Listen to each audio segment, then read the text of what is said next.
ಎಲ್ಲರಿಗೂ ನಾಮದಲ್ಲಿ ವಂದನೆಗಳನ್ನು ತಿಳಿಸುತ್ತೇನೆ. ಇವತ್ತು ಸ್ವಲ್ಪ ಹೊತ್ತು ವಾಕ್ಯವನ್ನು ಧ್ಯಾನಿಸಿಕೊಳ್ಳೋಣ.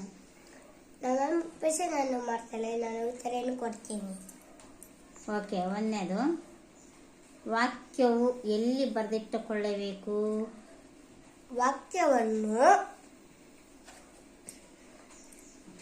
ನಮ್ಮ ಹೃದಯದಲ್ಲಿ, ಮೆತ್ತನ ಹೃದಯದಲ್ಲಿ ಬರೆದಿಟ್ಟುಕೊಳ್ಳಬೇಕು. ಓಕೆ, ಎರಡನೇದು ಪ್ರಪಂಚದಲ್ಲಿ ಯಾವುದು ವಿಚಿತ್ರ? ಪ್ರಪಂಚದಲ್ಲಿ ಮನುಷ್ಯನ ಶರೀರ ನಿರ್ಮಾಣವೇ ವಿಚಿತ್ರ. ಓಕೆ, ಮೂರನೇದು ಬಾರಕನ್ಯಾರು? ಬಾರಕನು ದೆಬೋರಳಿಗೆ ಸಹಾಯ ಮಾಡಿದ್ದ ವ್ಯಕ್ತಿ. ಓಕೆ, ನಾಲ್ಕನೇದು ಗಿದ್ದೋನನ ಅಂದರೆ ಅರ್ಥವೇನು? ಗಿದ್ದೋನು ಅಂದರೆ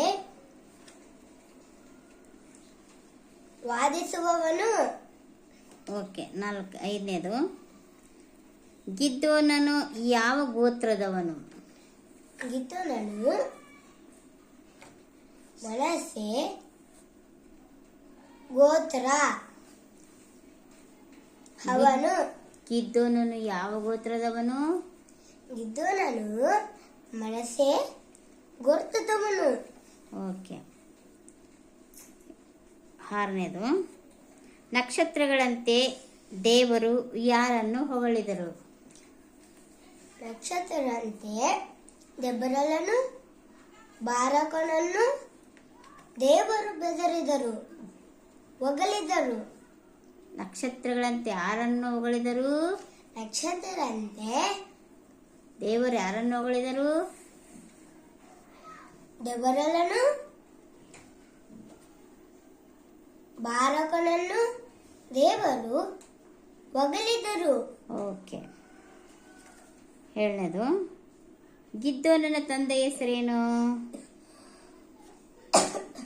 ಗಿದ್ದೋನ ತಂದೆಯ ಹೆಸರು ಯಶು. ಓಕೆ, ಎಂಟನೇದು ಶಿಷ್ಯರನಿಗೆ ಎಷ್ಟು ರಥಗಳಿದ್ದವು? ಶಿಷ್ಯರಿಗೆ 900 ಕೆಬ್ಬಿನ ರಥಗಳು ಇದ್ದವು. ಶಿಷ್ಯರನಿಗೆ ಎಷ್ಟು ರಥಗಳಿದ್ದವು ಅಮ್ಮ? ಶಿಷ್ಯರಿಗೆ 900